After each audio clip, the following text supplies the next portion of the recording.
What's up mga kababayan, news that matters here. Dito sa video natin ngayon ay ating panoorin o pakinggan itong mga nagbabagang balita. Mahigit 100,000 di umano ng mga Pilipino ang handang magprotesta mga kababayan. Matuloy lamang itong people power, no? Na pati ang mga kababayan nating mga taga-ibang bansa ay handa di umano magpadala at mag-supply ng pera at pagkain na kailangan ng mga taga-suporta ng mga Duterte. Mapatalsik lamang itong bangag na administrasyon. Na oo nga naman mga kababayan, sobra na no? At hindi biro itong pinagdadaanan ng ating Vice Presidente ngayon. Na ngayon siya pa ang pinagbumukhang masama ng mga bayarang media nila Tambaliza Bongit. Na oras na talaga upang tayo kumilos na. Pero bago ang lahat mga kababayan, huwag niyo po sana kalimutan mag-like at subscribe para updated ka sa mga uploads ko araw-araw. At yun na nga no mga kababayan, pati itong mga FGF no, nila Kadado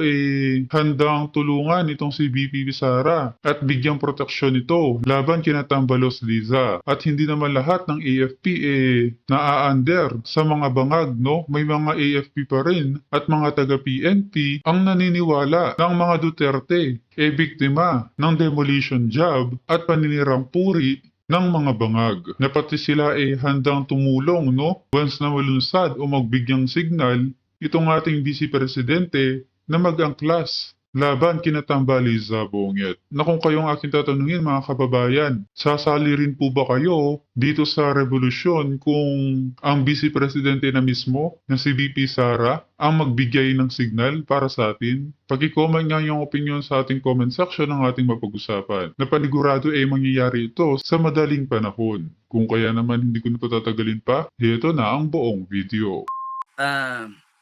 Yung nangyayari ngayon kay Attorney Laika at saka yung sa mga pangyayari na yun, ang thinking natin, ang analysis outright analysis is to draw BP Sara in the open. Okay? To draw her out in the open. Kasi tao niya no? So chances are kung knowing kunyari ang basa nila kay Inday Sara, pagtatanggol niya, paglalaban niya yan. Tao niya o BP at saka nakasama matagal. Chances are paglalaban siya ni Sara, which is happening now, no? And then baka may magawa siya o baka may pronouncement siya na syempre out of galit. So intended talaga na not only ano mo si Attorney Laika pero tirahin mo magalit si Inday Sara, which is happening now. Magalit ang Inday Sara, she might do things na may makita sila na ground for her impeachment. Okay. So ano yung timetable? Sinabi ko sa inyo mula noon hanggang kailan ba sinabi? November, nung bago mag-undas, no? Hanggang sa January 20, November 5, di ba nag-vlog ako? 5, yung panalo si Trump, no? Na ang timetable niyan is they do something, tirahin mo yung mga Duterte, eliminate mo yung tatay, and then si Sara. So nandun yung danger, patayin si Inday. Nandun din yung danger kasi pag hindi mo ma-eliminate si Inday Sara, pinakamadaling solusyon doon, timbugin, no? So, ang habol nila talaga is not before election. Too late na yon. It's before January 20, which is the oath-taking of Trump. Pagka nag-oath-taking si Trump, tapos si Biden exit na si Biden, wala nang kakampi nila. Wala na si Bakir. I got your back. Mga ganun ba? Our relationship is iron blood. Mga ganun ba? Diyan yung mga bases. Hindi nga pakinabangan dun sa dun sa mga baha no? Kasi wala namang wala namang request sa presidente. Yun yung Okay, so November 23. So nangyayari ito. Ngayon nabigla sila doon, na biglang tumayo nga si Sara and then hindi nila inaasahan pupunta si Sara doon sa Congress tapos noon doon matutulog and dadamayan si Attorney Laika hanggang sa Monday na. Kaya pinatayan ng ilaw and then all this bullshit na nagtitipid, etc. no. Tapos noon nagsalita na kasi mga vlogger na support kay Inday Sara. Punta na tayo dun sa Congress. Kaya ngayon, nag-decide ng Congress na tanggalin si Attorney Laika because sinesafety nila yung Congress where they hold the hearings. Mawala yung hearing pagka yung taong bayan nandun na sa Congress. Imagine niyo kahit 100,000 na ng taong bayan, pinakita ko sa inyo, di ba? Sa picture kahapon. Nandito pa yata, yung 100,000 na katao nasa paligid ng Congress. Ano magawa doon ng 20,000 na police? That's the pinakamarami nilang ma-assemble. After that, hingi na sila ng tulong sa armed forces. Kahit gawin nyo pang tig-benching ko sila, di 30 mil. Ano gagawin ng 30 mil sa 100,000 tao? magpupukan kayo. Tapos yun, pagka may 100,000 tao, yun yung critical mass, mag-anuhan ngayon yung mga datingan yung ibang tao. Yung mga meron, magpapadagdag dyan yung mga meron eh. Saka yung daming vlogger. Siguro may 1,000 vlogger eh, kanya-kanyang tawag yan. So yun yung ano doon, yun yung iniiwasan nila. Na wala na. Hindi ko na yun, hindi ko ba pinadala sa akin? Hindi ko na save. Anyway, 100,000 na tao, gaano karami. So can you just imagine, mag-converse yung isang vlogger lang, na kunyari sino ba, marami dyan. Wag na, hindi na magsabi ng pangalan. Si Vlogger M, magtawag dyan, o si Vlogger Ek, Itamukyo, magtawag, meron siyang mga 200, 300,000 followers, sumunod lang 100,000, ang dami na nun. Nandiyan na. Paano ko pag mag-unite yung mga vlogger? Never mind kung mga content, okay na yun, sama-sama na, then manawagan na, nandiyan na lahat ng vlogger. Mag-converge sa Congress. Yun yung danger part.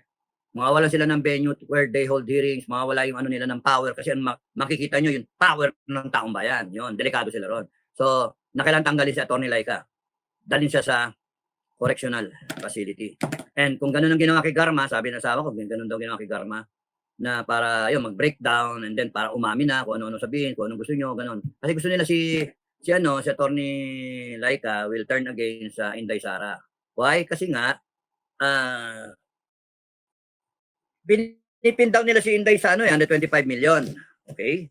Ngayon, meron sila na napapatayin sino yung presidente? Si Bongbong. Papatayin si Bongbong, pati yung Ip, papatayin siya. Merong Ip na inutusan siya ng ganun-ganun to get even. Ano lang yan, salita lang yan eh. I do that. Kunyari, pag kami nangyari sa amin, sa FGF, upakan nyo lahat, patayin nyo lahat yan. Diba? Nasabi ko yun eh. Ano yung conditional? Ano yung attempted murder doon? Tayo na talaga mga tao. Gago. May mabutas lang kay Inday. Ngayon, okay. Di na matiis ni VP Sara, kadado eh. Sumusobra na kasi mga kupal na yan. Kala mo kung sinong mga batas. Kasi pag umabot tayo doon, wala na talaga kay pag-asa. Wala na kay pag-asa. Pag umabot tayo na kay Sara, nagpumayo. Kasi ganito to eh. Kasalanan nyo lahat to eh. Kasalanan ng Congress, kasalanan mo Marcos. Hindi ko alam kung pinagpaplanuhan nyo to. Ang pinaka-the best dyan, correct. I-hold nyo na muna. Tingnan nyo yung nangyari. Tinitira nyo yung mga Duterte. Tapos noon, ngayon si Inday Sara. Hinahanapan nyo ng butas. Gusto nyo, tirahin siya hanggang sa ma-impeach siya. Okay. Ano problema? Yun yung plano nyo eh. Ngayon, para lumabas si Sara, para maupakan nyo, one blunder after another blunder. Following another blunder. One blunder, hanggang sa sunod-sunod na. Binanatan ni Castro, impeach si Atty. Lopez. Atty. Lopez, binanatan mo ng contempt. Tapos pumayag kayo lahat. Doon nagsimula eh. Tapos tinrato nyo parang kriminal. Tapos ngayon correctional nyo. Merong yung tao may sakit. Sa tingin nyo, saan pupunta yung sentimiento ng tao? Siyempre meron kayong mga naniniwala sa inyo. Pero gaano karami yun? Gusto nyo malaman kung gaano karami yung nagkagalit sa inyo? Totohanin nyo. Hayaan nyo umabot doon sa punto na hanggang bumaba ako. No? Kasi pagka bumaba ako, irreversible na yun. Ibig sabihin, grabe na talaga. Naniniwala pa ako sa inyo eh. Naniniwala pa ako sa inyo na meron pa kayong konting kokote. No? BBM. Naniniwala ako sa iyo may kahit pa paanong konting walnut size of brain natitira dyan sa utak mo na bangag na. Meron pa natitirang konti para mag-isip ka. You have to look at it na you are in danger na being ousted, BBM. No? Kaya nga 1 peso advice eh. You are in danger of being ousted and it's gonna be so embarrassing to the whole planet and you will not be able to recover as a Marcos. And lahat ng pangalang Marcos tatamaan. Yung anak mo, lahat, asawa mo, pati yung kapatid mo, nanay mo, lahat tatamaan yan. At yung tao ang kalaban mo. Kaya nga, huwag niyo paabutin sa ganyan. And the only way out of this coming revolution, no? Hindi ako naghihikayat na gawin ng tao yung revolution na yan. Kasi collectively mangyayari eh. Kasi ginago ninyo masyado. Binastos niyo yung constitution. Ginago nyo lahat eh. Ginagago nyo armed forces, ginago nyo yung PNP. Ginago nyo yung rights ng taong bayan. Tinarantado nyo yung mga institusyon, PCSO, one loan better na nanalo lagi. Tinarantado ninyo yung treasury natin, benta kayong ginto. Tangina na yan. Tapos tinarantado niyo yung COA. Gusto niyo kayo pa yung COA ngayon. Yung judiciary natin, kayo na rin yung judge natin. Binabayaran niyo pa, binabribe niyo. Tinarantado niyo yung Congress at Senado. Kaya nga lahat eh. Lahat eh. Galit ang tao. Galit ang tao. Kaya nga, I'm trying to be as kind as I am, no? Walang pupuntahan eh. Matatanggal kayo. Parang kakampi ko kayo, no? Siyempre, nag-a-appeal ako eh. Nag-a-appeal ako. Appeal to pity, di ba? Appeal to pity, ganun. Appeal to pity.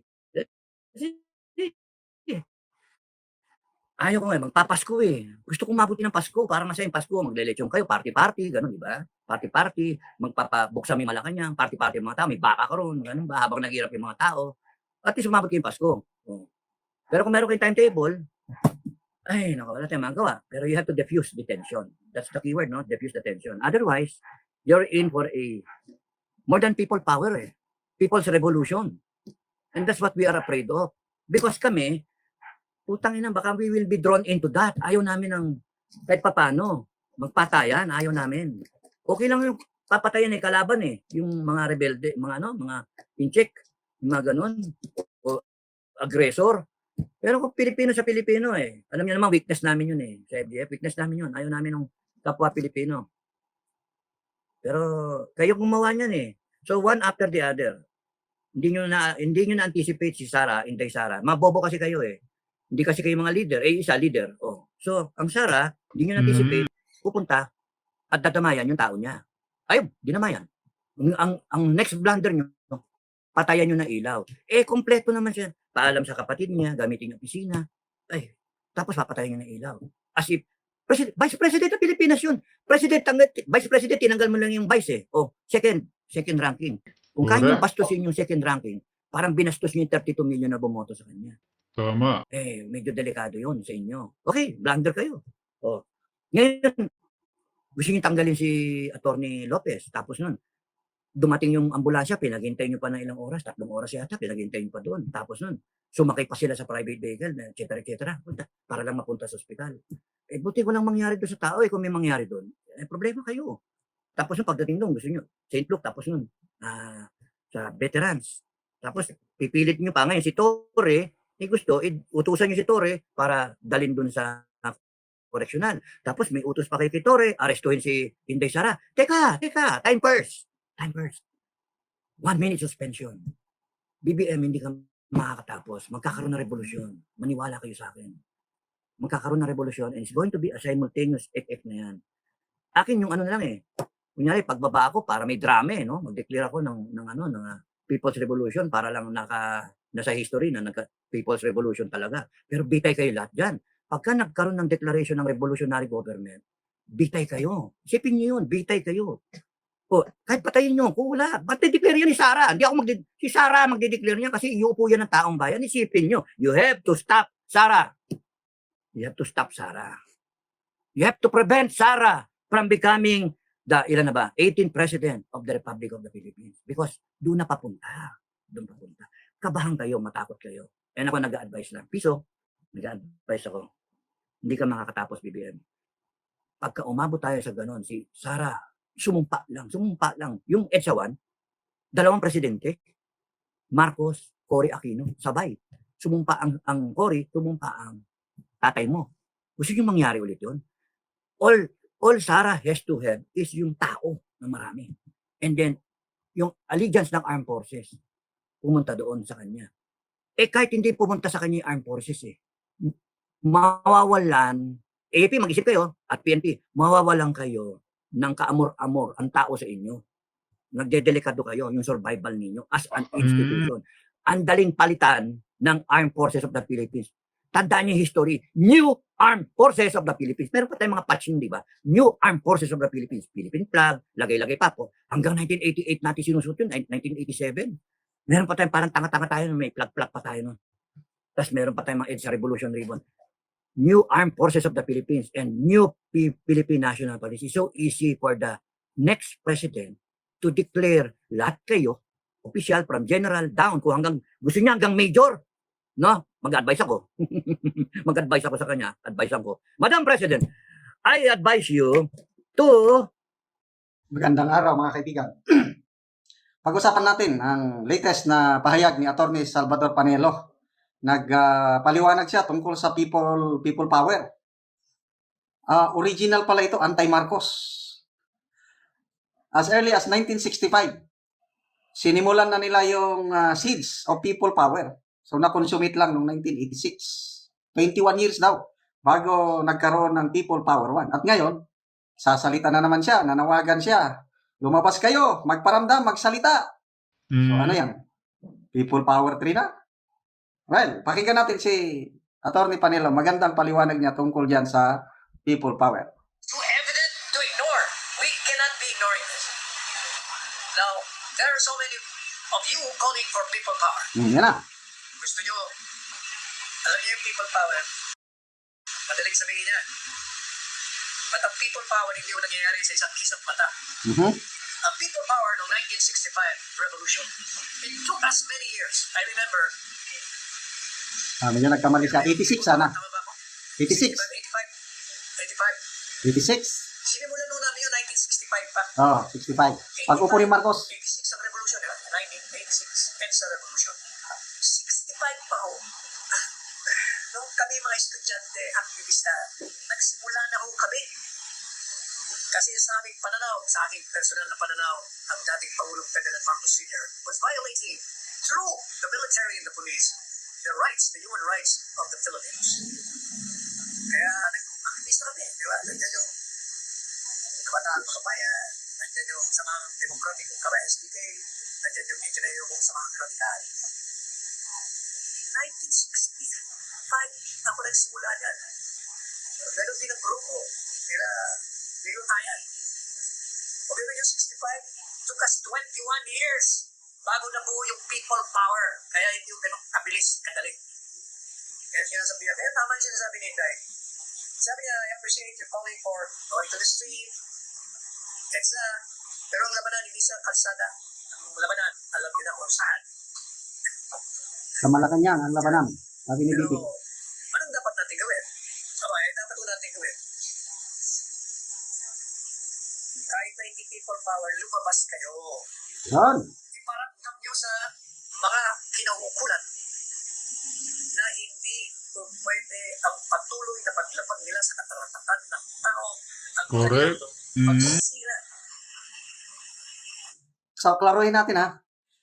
Kahit hindi kailangan ng people power, sabi niya. Importante lang is lumabas kayo, magparamdam, iparating ang hinaing. Kagaya yung nangyari vigil kagabi sa Veterans Medical Center. Ang daming nag-attend doon. Libo-libo. Ayun, yun ang sinasabi ni Attorney Sal Panelo. Not necessarily people power. Magsalita lang, iparamdam lang ang mga hinaing. Example, yung si Katunying. Nakakatawa si Katunying. Kilalang kilala na pro Marcos. Malapit na kaibigan ni First Lady Lisa Araneta Marcos. O kanina lang, nagsalita na siya.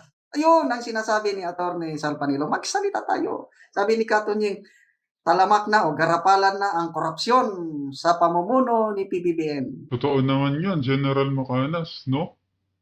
Na yung si Katunying, mga kababayan, naging malapit kina Liza Butod. Ngunit ngayon tila'y bumabaliktad na sapagkat nakikita niya katotohanan na mali nga ang ginagawa nitong bangag na administrasyon. So, dapat magsalita ang Pangulo. Ipatigil ang korupsyon, yung komisyon ng mga congressman at senador sa mga projects.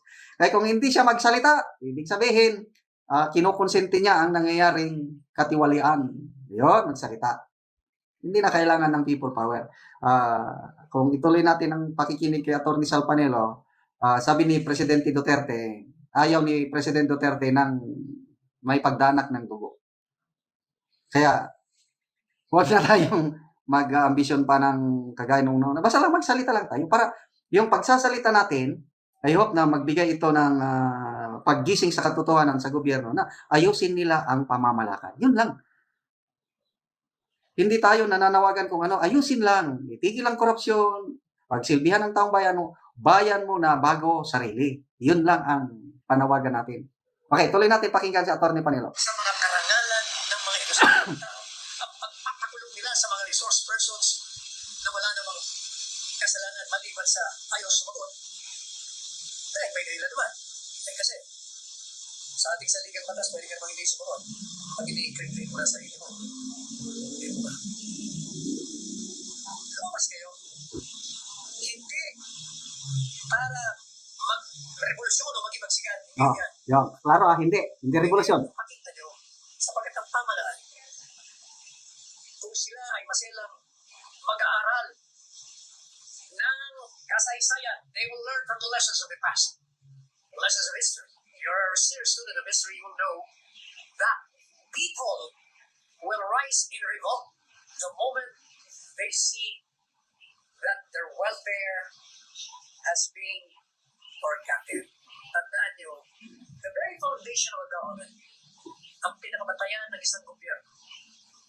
Una-una, ano ba ang gobyerno? Ang gobyerno ay nilikha ng mga taong bayan, upang siya ang maging siyang mamahala Correct. sa batas, sa mga pangangailangan ng nasa gobyerno na sinasakupan upang tugunan ang lahat ng problema. Kaya binigyan ng kapangyarihan ang mga inihala at yung mga ninobra naman ng mga inihala. Yan. Kaya kung tayo ang nalikha ng gobyerno, lahat ng kapangyarihan ng isang gobyerno ay nanggagaling sa taong bayan. Sa Ingles, sovereignty resides in the people and all authority emanates from them. So madaling sabi, yung taong bayan, kung gusto nilang palitan ang isang sistema pang-politika, yun ay meron silang kapangyarihan at may karapatan. Pero bigyan nyo ng pagkakataon ang mga nanunungkulan, bigyan nyo ng pamala. Yun. Klaro. Ano kayo? Pagpakabait kayo, tugunan nyo pangangailangan ng bayan, sundin nyo ang batas. Dahil Tama. pag hindi, sabi nga, kung the gods wish to destroy thy first made man, at sino man gustong ilaglag sa bangin, at ibawal sa lupa ng mga Diyos ang tadhana, ay nilakas mo na sa kapangyarihan. O yan, ang ginagawa sa inyo yan. Kaya, pag-unos din kayo, pakinggan nyo ang tinig ng bayan. O yan, tatay. So, salamat, Attorney Sal Panelo. Napakaganda ang kanyang advice, ano? Di kailangan ng people power, hindi kailangan ng revolusyon. Taong bayan lang lumabas, magparamdam, magpahayag ng kanilang hinaing na sana pakinggan ito ng gobyerno para maayos nila ang serbisyo sa taong bayan at maibalik yung dati. Ang ganda naman ng simula ng administrasyon ito, di ba? Ayun lang, masakit pangyayari dahil sa ambisyon sa politika, nagkasira-sira ang kanilang mga relasyon at ang nadadamay ang taong bayan. So, ang payo ko kay BBM, no? Hindi ka makakatapos. Kasi kung marunong kayo, kung meron mang matinod dyan na advisor ka, makinig ka na lang sa akin muna. Pwede ba mag-advisor? Piso lang naman. Piso. Magkano yung utang mo sa akin? 14. 14 ba? O de 15 na ngayon. Piso. 15 pesos na utang mo sa akin, ha? Dumadami advice. Si Inday Sara, ang utang lang sa akin, 9 pesos. Pero dahil sa nagmumura si Sara, which na yon lahat. Tuwan-tuwa ako mamura si lutong pa lang magmura nun, no? Talo pa ako eh. Lutong-lutong ng mura nun, no? Tsaka kakatuwa yun, habang nagmumura, lalong gumaganda, no? Okay. You know, BBM, no? Seriously, ang mga advisor ni BBM, no? Gaya yung ginagawa sa Congress na, nakalimutan ko sabihin ko, piso lang kasi. Yung, you diffuse the situation. Pagka di ba? Pagka nag-iinit na si Duterte, nagagalit na si Duterte, si PRRD, no? Si Tatay Digong, nagagalit na, nag-iinit na, tapos nag-iinit na si Castro, di ba? Bastusan na. Okay, si Trillanes. 1 minute suspension. 1 minute suspension. Ganun ang gawin nyo. You have to diffuse the situation, Malacanang. Makinig kayo, ha? No way out. That's the best thing that you can do. Kasi hindi kayo makatapos. Sasagasaan kayo ng taong bayan. Magkakaroon ng People's Revolution. Ako nga mismo pagka kunyari nakita ko yan na alanganin, FGF may involved. Pero pinag-usapan na namin ni Commander Bukay, sinabi ko na, kasasabi ko lang yan, kakausap ko lang yan. Sabi ko na, baka bumaba ako. Pagka bumaba na ako, alis na ako sa lungga ko, magpaalam ako sa asawa ko, patay na ako. Patay kung patay na ako. Hindi ko dadamay FGF, no? Sumunod yung gusto sumunod sa akin. Hanep, ano? Para naman akong ano, para naman pa hero effect. Hindi, syempre, ayoko isama yung mga trope, ayoko isama yung mga ano. Pero pagka nasa inyo yun, ang katakutan niya yung bumaba ako. Pagka bumaba kasi ako, bago ako bumaba, sabi ko Commander Bukay, pagka bumaba ako, I will declare a People's Revolution. Oy, puta yan. Di pa ako bumaba. I will declare a People's Revolution. And I will order the arrest of everyone. Putang ina nyo, hayop kayo. Huwag natin pabutin doon. Ayoko pang bumaba eh. May nag-aalaga ako ng mga tuta. May mga tuta eh. May sakit pa yung isa kong aso. Tangina nyo. Iinit ang ulo ko pagka talagang kinakailangan bumaba and then I will declare a People's Revolution. Mga putang ina ninyong hinayo pa kayo. I will declare a People's Revolution. May sumama sa akin o wala, ganun pa rin. I'll declare a People's Revolution. Eh meron naman akong assembled ng mga tao eh. Patay kung patay. Patay kung patay. O yung mga patay kung patay ng mga FGF ha, mag-signify na kayo. I will only do that pagka nasa Maynila na ako. Bago ko bumaba Maynila, mag-declare akong People's Revolution. Bakit ako mag-declare ng People's Revolution? Pagka nakita ko lang pag-asa talaga. Na ng pag-asa, tarantado na talaga. Umabot na doon sa patayan. Umabot na yun sa arrogant kayong lahat. No? I will cross over. Putang ina yan. Okay lang mamatay na ako. Okay lang. Tangina ninyo. At kay mga taong bayan, huwag nyo sayangin. No? Na pagka nag-decide ako na patay kung patay. Ngayon, bago tayo umabot doon, may pag-asa pa kayo. Marcos, may pag-asa kayo.